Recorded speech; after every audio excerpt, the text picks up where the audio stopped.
I first want to thank you for taking the time today out of your busy schedule to speak with us and address some maybe myths or facts about spinal health. Um, I think the big one I want to start with is the last couple of years, a catchphrase that's gained traction online is setting is the new smoking. Um, with that, if you choose to click on any of that and read the articles, they'll show you that the researchers have they do have evidence that setting for prolonged time will lead to increased cardiovascular disease, rates of cancer, diabetes, depression, anxiety, you name it. I guess I want to ask you, is that fact or fiction? Yeah, 100% fact. Um, the biggest thing with it, and you'll see it a lot, like you said, they say online all the time, sitting is the new smoke. It's the new public health crisis. Um, when we sit all the time, there's a bunch of physiologic changes that happen in the body, right? Whether it's from sitting at work, if you work a desk job, um, whether you're sitting in a fleece cruiser all the time for what y'all do, there's a whole host of changes that happen in the body as the body adapts to being in that sitting position. I tell my patients all the time, right? And it's a real rudimentary thing, but like we evolved from cave people, right? We were meant to be upright beings. We're not meant to be sitting in chairs. That's a really recent thing in the evolution of humans. So when we're sitting all the time, a couple of the big things that changes, like you said, hip flexor tightness. Your hip flexors get really tight. Um, your low back will start to get tight in exchange of that as well, because it crosses over the hip joint. The biggest thing though that I see that I can't stress enough is deep core, transverse abdominis muscle. So not your six pack muscle, but the layer deeper to that. You start losing the ability to engage that muscle, right? And you probably see it all the time if you ever walk around, sit around, or anything like that. You start looking at people. See how often you see people that are slouching like this. It's all the time. And once that happens, then it spreads like wildfire from there, right? It's like throwing a pebble in a pond. It ripples out from there. Everything starts in the core. All movement starts in your core. All dysfunctional movement generally is going to start with your core as well. So, like I said, hip flexors are going to tighten. The low back's going to tighten. You're going to start getting hamstring weakness because as hip flexor tightness progresses, it's going to start working its way down through the quadriceps. So they start getting hamstring tightness, and then it can start causing issues down in the lower length as then it crosses over the knee joint. And that quadricep tightness becomes calf and soleus tightness, which then will lead to Achilles tendonitis issues, plantar fasciitis, things like that. But then it also works up, right? When core isn't able to engage and fire, now you start getting chest and pec tightness, which rounds you forward even more. And that's going to cause weakening the upper back muscles, which now allows that rounding to progress even quicker. So now you can start getting shoulder issues and bursitis issues and tendonitis issues. And that's going to put a lot of strain on the neck. So now you start getting chronic neck pain and stiffness in the neck and headaches that kind of go up the back of the head and over. And so, yeah, it let alone with musculoskeletal issues, which it causes a whole host of, right?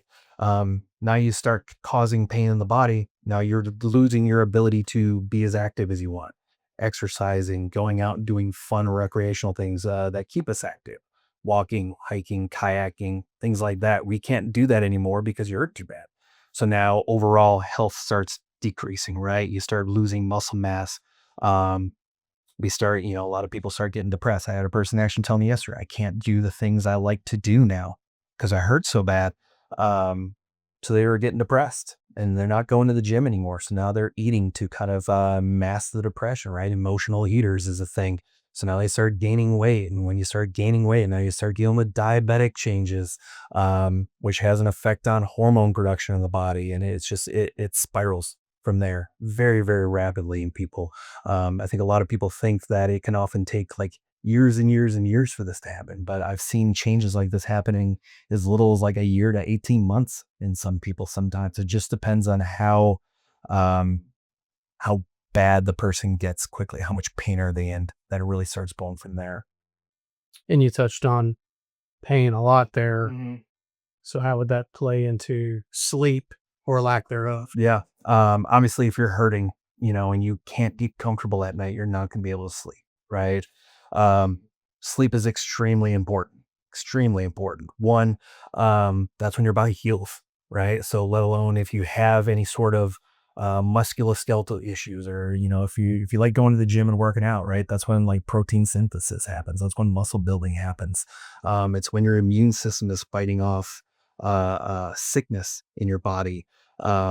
You need proper sleep for proper hormone production levels in the body. So men like testosterone levels and things like that. Um, it is so important to get proper sleep, right? If you're not getting the 8 hours of sleep a night, your body's not going to be as healthy as it possibly can be.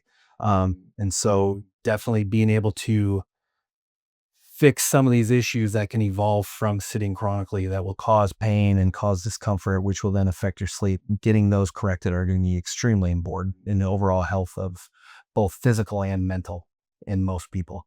Okay. And this is the portion of your clientele that's quote unquote normal people. Yeah. So now I want to spin it on modern day law enforcement officers who are most in the area are working 12-hour shifts. So that's a large percentage of that time is going to be behind the wheel of a vehicle in a seated position with 20-ish pounds of gear and equipment strapped to their bodies. So if you can distill that a little bit more, where that plays into an even more of a detriment for our law enforcement officer and the average public. Yeah. All that's going to do, it accelerates these changes in the body, right? Because just with normal human body having these changes happen, now you start adding in additional weight on the front of the body, your belt with your sidearm, with handcuffs, mace, whatever, taser and all that good stuff. That's causing extra pull on the body in unnatural ways, right? So where we were talking about rounding for chest tightness from lack of core stability, with core engagement, you start adding the additional 20 pounds from your body armor on there, right? And if you have anything attached to the front of it and any of the pockets, if you got, ammo and stuff like that on there, that's just going to accelerate how quick you start rounding forward. The faster that happens, the more strain it's going to now start putting on upper back and neck. People are going to have a lot of headache issues, upper back issues, shoulder issues, right? Anterior shoulder pain. I see it a lot in police officers, let alone police officers like military, right? The military is the same thing. They'll have a lot of shoulder issues, bicipital tendonitis issues, tendonitis, bursitis, rotator cuff tears, labrum tears. They're very prone to those.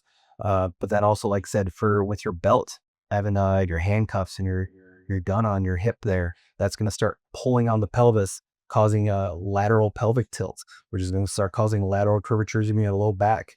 Anytime you start getting lateral curvatures in the low back, now you're starting to get excessive pressure on not only just joints in the spine, so which can cause arthritic changes in the spine. It's also putting excessive pressure on discs as well. So now you're prone to disc bulges and disc herniations. And if you're in that position and you get into any sort of issue, to where you're having to do a bunch of running or jumping or something like that, or you get into an issue where you have to like restrain somebody or hold somebody back, now you're prone to tears, right? Rotator cuff tears, herniated discs, things like that. But then also like auto accidents, right? I've seen a lot of police officers that are involved in auto accidents, responding to calls, and their lights are on and people aren't paying attention and they hit a police car. Having these issues, let alone the normal injuries that come from an auto accident, having some of these issues, research shows left and right that it makes you prone to greater injury, having, some of these changes in your posture and your spine and these weaknesses. So now that's going to affect you in the long run as a police officer, because you're going to be out of work longer, right? And it's going to take longer to recover and heal and things like that. So, it definitely puts a much, much greater strain on the body, on y'all's body, compared to just the normal person who's out there that doesn't have to wear all this gear on a day-to-day basis.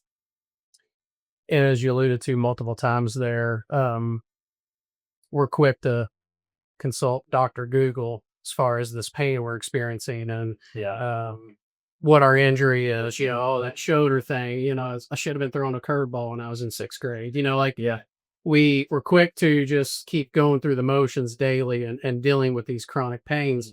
What would be for you like some trigger symptoms of an underlying spinal issue that officers may be experiencing? Yeah. Uh, I'm very big on paying attention to the early warning signs of the body, right? You see it time and time again when you watch TV, right? There's ads for Tylenol and ibuprofen and Advil and things like that, and they always say, like, oh, you got a headache, got joint pain, just pop one of these and pain goes away. All they're doing is masking the symptoms, right? Those are warning signs. Those are red flags the body is putting up that there's a problem in there.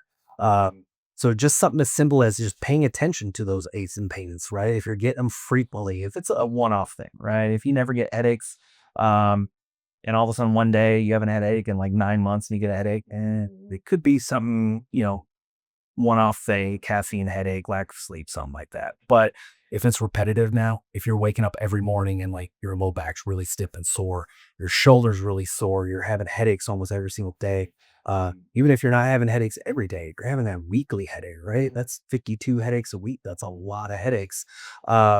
Those are early warning signs: sore joints, sore muscles, things like that. Those are red flags the body is trying to alert you to that there's an issue, right? Don't ignore them. Like, yeah, Advil, ibuprofen, all this stuff. It works and helps. You can use those, but use them along with other treatments to correct the underlying issue. So that would be my biggest advice. Really pay attention, listen to your body, because your body is going to alert you when something's wrong. Yeah, and I think that's what, in my opinion, separates your practice from other chiropractors in the area where it isn't. We're coming in with lower back problem, shoot an x-ray, pop me, send me on my way. You actually want to know, you want to get to the root of that problem. And we'll go over it more in a little bit in a closing question I want to ask you. But for our officers that are living active lifestyles, they're playing recreational sports, they're in the gym daily, what would be some target muscle groups that you would suggest they start incorporating into their work? Target muscles, upper back, especially, mid trap, lats. So any sort of like rowing, lat pull down, underhand rows, reverse fly type of work. Upper back is extremely important. That's going to help offset any of that rounding that you have. But oftentimes you got to be careful, right? Like I was saying, you can start getting inhibition. Really tight muscles are going to prevent other muscles from being able to fire and track. So making sure you're stretching. I do it all the time when I go to the gym. I'm very big, especially on my back days. I will stretch my chest between almost every set because you want to loosen up that rounding for those tight pecs that are shutting off the upper back. So that way you can actually contract and fire those back muscles as best as possible. It's going to allow you to, one, you're going to be able to push more weight, pull more weight, whatever exercise you're doing. But two, it's going to allow you to get a lot quicker strengthening. If you're trying to do hypertrophy training, right? Build muscle, you're going to be able to build muscle quicker. And that's going to allow it to happen. So a very big stretch chest first, upper back strengthening, hugely important. I generally tell my patients it should be a 2-to-1, right? For every chest exercise, you should do 2 upper back to offset it. Another big one, squatting. Squatting is one of the biggest ones I like to do. I know it's not like an individual muscle. It's more of an exercise, but squatting is hugely important. It's one of the basic movements we should be doing and we should know how to do well. So I get a lot of people squat at the gym. A lot of people squat incorrectly. You've probably seen it before. There's lots of videos online training people how to squat. So take a video of yourself while you're squatting, watch it, compare it to what you're watching on like YouTube or something. There's some very, very smart guys on there with PhDs in exercise science. Watch one of theirs, they'll explain it. So, and see if you can do it correctly. If you can't, there's generally something going on that's preventing you from being able to move like that, right? We squat daily, whether you believe it or not, right? Getting up and down out of chairs, getting out of your police car, on and off the toilet. That's a squat movement, right? And we should be able to do it. We should be able to do it well, and we should be able to do a deep squat, right? And I get patients all the time. They come in, and when we're doing a functional movement span, we have to do an air squat, right? And they're like, "Oh, I don't need to squat," especially older patients. They're like, "I don't need to squat." We kind of give them a little attitude a little bit, and we tell them like, "Oh, well, do you sit down to use the restroom? And then when they tell us yes, we're like, okay, do you get off the toilet? And they're like, yeah, that's a squat. A lot of people don't realize that that is a squat. You need to be able to do that if you want to continue moving throughout the rest of your life, right? And the only reason people can't do it well here is that we don't do it, right? You can look at other countries around the world, like India and China. Like there's little mammals, 80-something years old, that can be in a deep squat all the way down to the ground with no problems, and they'll stay like that for hours working. So even if you can't do it right now, doesn't mean you can't. You can learn how to do it correctly. So squatting correctly, number 2, really, really big one. Third one, hinging exercises, right? So properly hinging, so deadlift, RDLs, things like that. That's going to work. Posterior chain, so hamstring, glutes, low back extensors. Those are extremely important as well. Kind of like what I was talking about, the squatting. You should be able to correctly bend down to pick something up off the floor and be able to come up correctly without hurting yourself, right? So if you find you can't do that, or you're lacking mobility in doing that, a lot of times it's that people aren't able to do that correctly. And I'm a perfect example of that, right? I went a long time where I didn't do a lot of deadlifts. I have a history of back pain myself. I always thought I had really, really tight hamstrings, right? So I didn't want to do any sort of like hinging exercise, because I was like, I don't want to make them tighter. Come to find out, they felt tight, but it wasn't because they were actually tight. They were getting overstretched. So I actually needed to do deadlifts and things like that to start to contract them back to their normal resting position. And when I did that, a lot of my back pain started to go away. I had better range of motion, better mobility, and things like that. So that's a huge muscle group, posterior chain exercises that are extremely important in stabilizing the body and moving the body correctly. That's going to prevent injury in the long run for you. Okay. And you said a minute ago, functional test, and then that kind of piggybacks onto what I alluded to a few minutes back, where began to speak on you not just being about cracking the back when you come here. Why don't you, for those that may be interested in coming here as a patient, maybe they're ready to address some of these chronic problems they've been experiencing. Maybe a lot of people think, well, chiropractors, that's like snake oil, but maybe you've eased some of those concerns and they do want to go through the intake process here to see what it would be like to be a patient. What does that process look like? So generally, new patients, when they come in, after they do obviously like intake paperwork and all that good stuff, we always start with the functional movement screen. John is my rehab guy. He's not here right now, but he is one extremely smart person.